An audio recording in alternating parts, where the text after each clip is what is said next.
2025 ঠিক এরকমই একটা দিনে 1947 সালের 15ই আগস্ট আমাদের দেশ ভারতবর্ষ স্বাধীন হয়েছিল।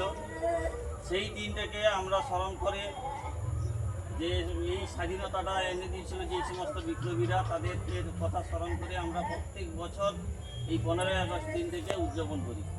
তাই আজকের দিনে পতাকা উত্তোলনের মাধ্যমে আমরা সেই সব বীর বিপ্লবীদের স্মরণ করব এবং ভারতবর্ষ আগামী দিনে যাতে যে স্বপ্নের ভারতবর্ষ হয় সেই জন্য আমরাও আজকে এই অনুষ্ঠান থেকে আমরা শপথ গ্রহণ করব।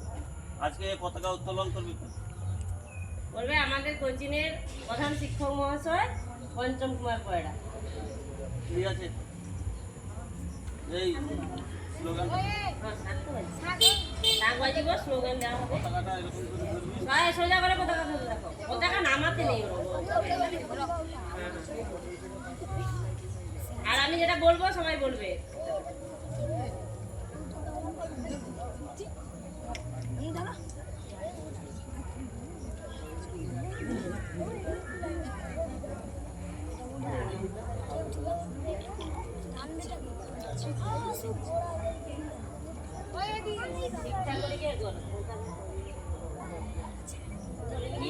শুরু করো। বন্দে